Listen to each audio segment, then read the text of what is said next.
সুপ্রভাত বন্ধুরা, আজও আরেকটি নতুন ভিডিও নিয়ে আপনাদের সাথে দেখা করতে চলে এসেছি। কেমন আছেন আপনারা সবাই এবং আপনাদের বাড়ির সবাই কেমন আছেন? আশা করি সবাই ভালো আছেন।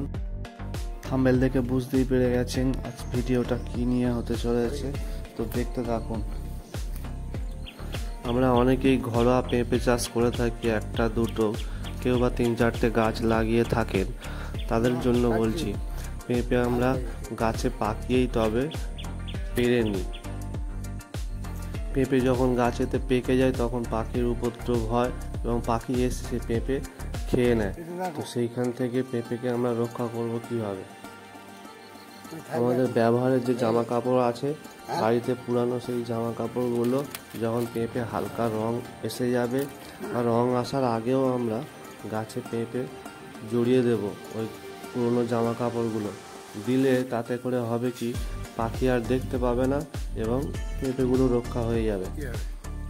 এইভাবে আমরা গাছের পাকা পেঁপেগুলোকে রক্ষা করতে পারি। তা না হলে পাখিতে প্রতিটা পেঁপে পাকবে এবং প্রতিটাই খেয়ে নষ্ট করে চলে যাবে। এই পেঁপে গাছটাতে 3টে যে পেঁপে কাটা হলো, একটা পেঁপের ওজন 1 কিলো 700-800 বা 2 কিলো পর্যন্ত ওজন হয়েছে। 3টে পেঁপে 5 থেকে 5.5 কিলো ওজন হয়েছে এবং শুধু ওজন না, সুন্দর কালারও হয়েছে।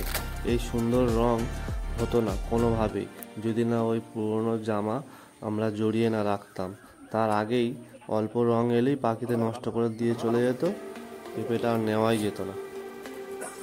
3টে পেঁপে যে কেটে আনা হলো, আমরা বাড়িতে একটি পেঁপে কাটছি, খেয়ে দেখবো এবং ভিতরে রংটা কত সুন্দর হয়েছে এবং দানা কতগুলো হয়েছে সেটা দেখার জন্য।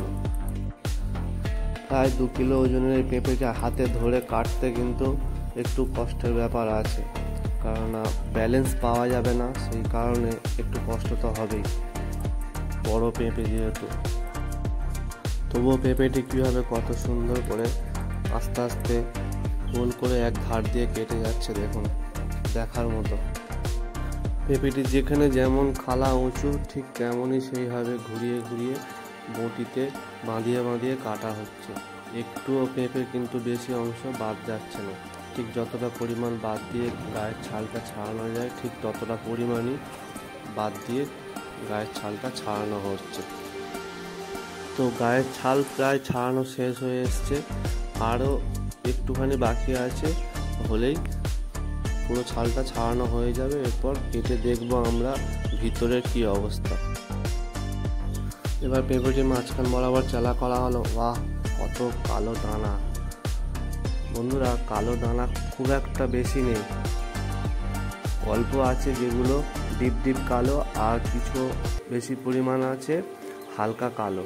তো যেই ডিপ ডিপ কালো দানাগুলো, এইগুলো কিন্তু ভালো বীজ হবে। এই দানাগুলো মাটিতে চাড়িয়ে দিলে ভালো গাছ আসবে এবং সেই গাছের ফলনও ভালো হবে। আর যেগুলো হালকা কালো দানা, সেগুলো কিন্তু ভালো বীজ মোটামুটি বলা যাবে না, সেগুলো গাছ আসবে বা নাও আসতে পারে, কিন্তু ফলন খুব একটা ভালো হবে না।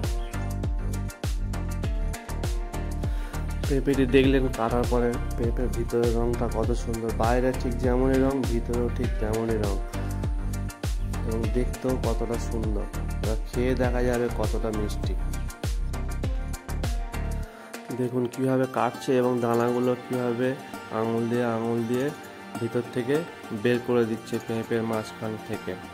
এইভাবে পেঁপে কাটতে হয় এবং দানাগুলো আস্তে আস্তে বের করে ফেলে দিতে হয় এবং পেঁপের মাঝখানের যে ভুসি অংশটা, সেটাও আস্তে করে তুলে ফেলে দিতে হয়, না হলে এটা খাওয়া ভালো না।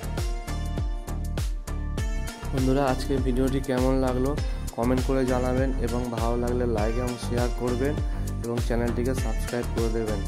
আশা করি ভিডিওটি ভালো লেগেছে। সবাই ভালো থাকবেন, সুস্থ থাকবেন। Bye bye.